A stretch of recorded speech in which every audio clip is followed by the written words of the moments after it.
இவர் தண்ணி கேட்ட உடனே அந்த அம்மையார் எக்ஸ்கியூஸ் சொல்ல ஆரம்பிச்சிட்டாங்க. ஆமென். நம்மளும் அப்படி தான், கேட்டாவே ஏதாவது ஒன்று சொல்லுவாங்க. ஒரு சாக்கு போக்கு சொல்ல தொடங்கினாங்க. ஆமென். அவர்கள் வித்தியாசமான சொன்ன, நீங்கள் ஒரு யூதர், நான் ஒரு சமாரியன் என்று அந்த அம்மையார் ஒரு சாக்கு போக்கு, ஒரு எக்ஸ்கியூஸ் சொல்கிறாங்க. You are a Jew and I am a Samaritan. ரெண்டு சொல்கிறார், you are a man, I am a woman. என்ன சாக்கு போக்கு சொல்கிறாங்க பாருங்க, கொடுக்காம இருக்கிறதுக்கு.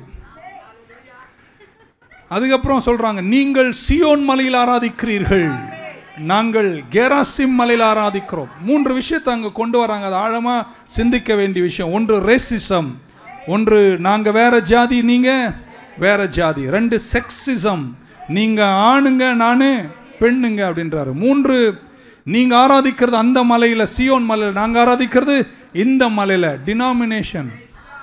அப்போதான் அவர் சொல்றாரு, உனக்கு இதெல்லாம் தெரியுது, ஆனா என்ன, உங்களுக்கு டினாமினேஷனலிசம் தெரியும், செக்ஸிசம் தெரியும், ரேசிசம் தெரியும், இனம் தெரியும், ஜாதி தெரியும், எல்லாம் தெரியும், ஏன் சபை பாகுபாடு கூட தெரியும்.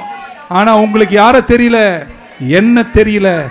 இதை எல்லாத்தை விட முக்கியம், நீங்க தெரிஞ்சுக்க வேண்டியது யாரனா, கர்த்தரை நீங்கள் அறிய வேண்டும். ஆமென் சொல்ல மாட்டீங்களா? அவர் கேட்டபோது தண்ணி தானே கேட்டாரு, கொடுத்துருக்கலாம் இல்லையா?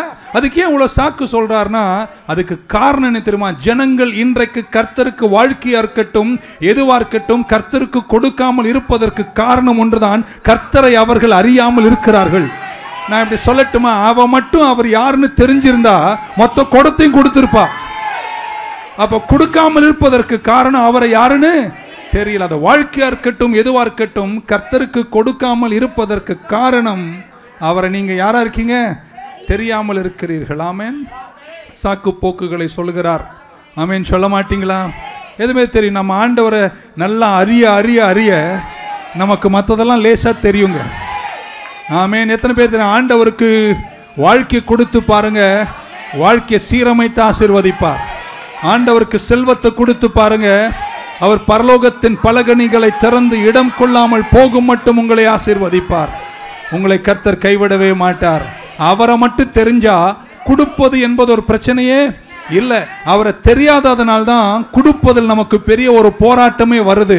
அவர் இன்னார் என்று தெரிந்து விட்டால் கொடுப்பது பிரச்சனை இல்லை.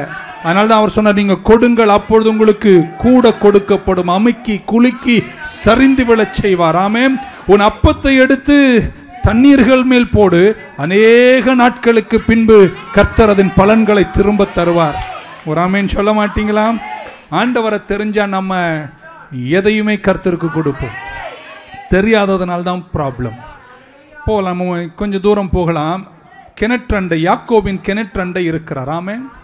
ஒரு குடமோ பக்கெட்டோ எனக்கு தெரியாது, ஏதோ ஒரு பாத்திரத்தில் தண்ணி பிடிக்க வந்திருக்கிறாள். இயேசு கிறிஸ்து அவளை பார்த்து, எனக்கு கொஞ்சம் குடிக்க ஒரு பானையாக குடிப்பாங்க? உங்கள் வீட்டிலே நான் ஒரு கிளாஸ் தண்ணி கொடுங்கன்னு நான் பானையாக குடிப்பீங்க? ஒரு கிளாஸ் தான் கேட்குறோம். அப்போ நீங்கள் என்ன புரிஞ்சுக்கலாம், அங்கே 3 விஷயம் இருக்குது. நான் பார்க்குறேன், அங்கே ஒரு கிணறு இருக்குது, கிணறுல என்ன இருக்குது, தண்ணி இருக்குது. இன்னொன்று இப்போ அந்த கிணத்துலேருந்து என்னத்தில் தண்ணி வச்சுருக்கா, குடம் இருக்குது, குடத்தில் என்ன இருக்குது, தண்ணி இருக்குது.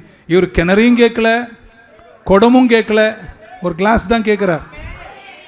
ஸோ இந்த கிளாஸுக்கும் கப்புக்கும் பக்கெட்டுக்கும் உள்ள வித்தியாசத்தை நம்ம பார்க்கணும். ஆமென் சொல்ல மாட்டீங்களா?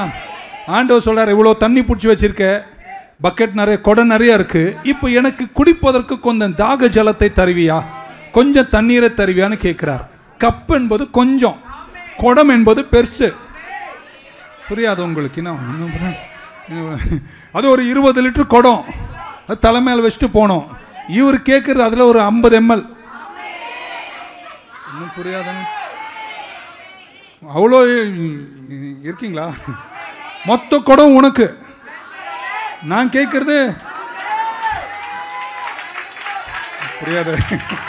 புரியாத மாதிரி உட்காந்துக்கோங்க.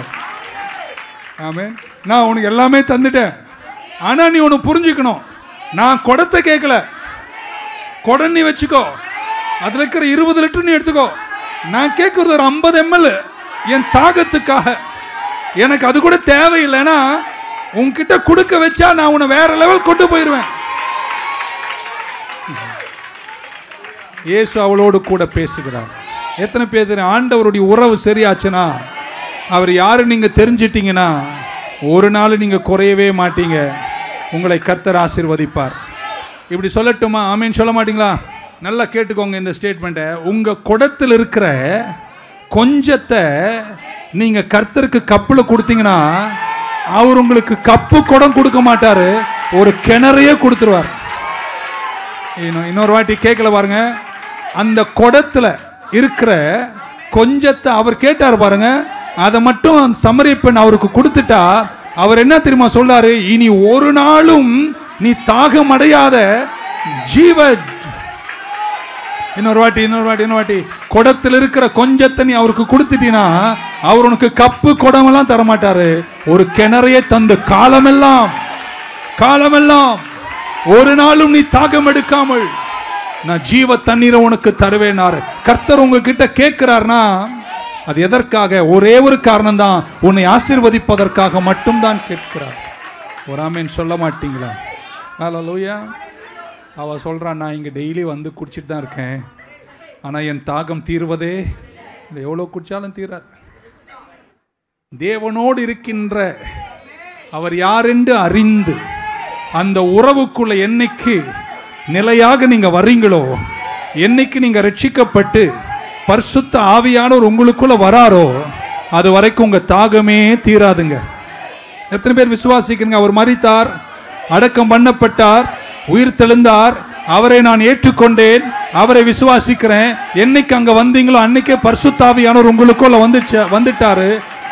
அந்த நிறைவுல நடந்தீங்கன்னா நீங்க ஒரு நாளும் தாகம் அடைய மாட்டீங்க.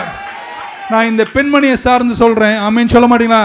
எத்தனை கிணறு வேணா நீங்க வச்சுக்கலாம், எத்தனை கிளப் வேணா வச்சுக்கலாம், எத்தனை கார் வேணா வச்சுக்கலாம், எத்தனை வீடு வேணா வச்சுக்கலாம், எவ்வளவு வேணா செல்வம் வச்சுக்கலாம். நான் சொல்றேன், உங்க தாகம் தீராதுங்க.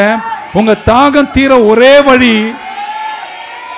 பரிசுத்த ஆவியானவர் என்னைக்கு அவரை ரட்சகராய் ஏற்றுக்கொண்டு அவர் உனக்குள்ள வருகிறாரோ அன்றைக்கு தாங்க உங்க தாகம் தீரும். அதனால இவையெல்லாம் வேண்டாம் என்று சொல்லவில்லை. ஆமீன் சொல்ல மாட்டீங்களா? வீடு இருக்கணும், கார் இருக்கணும், செல்வம் இருக்கணும், ஆசீர்வாதம் இருக்கணும்.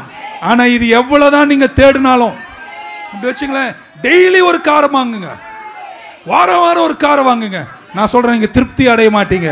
ஆனா என்னைக்கு பரிசுத்த ஆவியானவர் உங்க உள்ள வராரோ அன்னைக்கு தான் நீங்கள் திருப்தி அடைவீர்கள். என்ன தெரியுமா இயேசு இந்த பெண்மணிக்கு சொல்றாரு? நம்ம போன வாரம் சொன்ன மாதிரி, இதை சரி பண்ணா பரவாயில்ல, இன்னும் ஞாபகம் இருக்கும் உங்களுக்கு. இந்த உறவை சரி பண்ணிட்டீங்கன்னா இந்த தாகம் சரியாயிடும். அதுக்கப்புறம் எத்தனை கோடி செல்வம் இருந்தாலும் அது உங்களுக்கு ஒரு பெருசாவே. ஒரு நாள் எங்க வீட்டில் நிறைய வருஷம் முன்னாடி கரண்ட் போயிடுச்சு. கரண்ட் போல, கரண்ட் இருக்கு. அன்னைக்கு ரொம்ப முக்கியமான ஏதோ டிவியில் பார்த்துட்டு இருக்கேன். பட்டுன்னு அந்த டிவி இருக்கிற ரூமில் மட்டும் கரண்ட் போயிடுச்சு, மற்ற ரூம்லலாம் எரியுது. அப்புறம் ஃபோன் பண்ணி ஒரு எலக்ட்ரிக் வேலை செய்கிறவர் அப்போ தெரிஞ்ச கூப்பிட்டோம். ஏன் இப்படி இருக்கியா, கொஞ்சம் வந்து பாருங்க. இதோ வந்துட்டேன் பாஸ்ன்னு 5 நிமிஷம் வந்துட்டார். என்ன ஆச்சுன்னாரு, இதோ டிவி பார்த்துட்டு இருக்கேன், அங்கே மட்டும் கரண்ட் போயிருக்கு, மற்ற இடத்துலாம் இருக்குனாரு. டிவி இங்கே இருக்கு, இங்கே இருக்கு. அவர் எங்கே போகிறார்? வெளியே போகிறார். வெளியே போய் போர்டில் போய் என்னமோ நோண்டுறார். நோண்டி அங்கே ஏதோ சரி பண்ணார், இங்கே கரண்ட் வந்துச்சு. புரியல?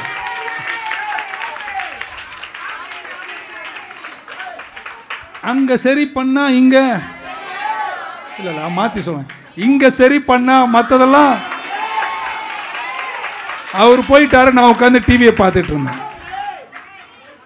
அப்போ நான் அவர்கிட்ட கேட்குறேன், யோ பிரச்சனை இங்கே இருக்கு, எங்க டிவியில், நீ அங்கே போய் பண்ற. அவர் சொல்ற, அங்கே தான் பாஸ் ஷார்ட் ஆயிருக்கு, அந்த ஷார்ட்டை சரி பண்ணாவா இங்கே சரியாயிடும். நிறைய பேர் இங்கே ஷார்ட் ஆயிருக்கு, இந்த ஷார்ட் சர்க்கியூட்டை சரி பண்ணா மற்ற வாழ்க்கையில் இருக்கிற நிறைய விஷயம் சரியாயிடும். ஏன்னா உங்களுக்குள்ள என்ன இல்லை, அந்த ஏக்கம் இல்லை. எவ்வளோதான் தேடினாலும் தாகம் தீரவே.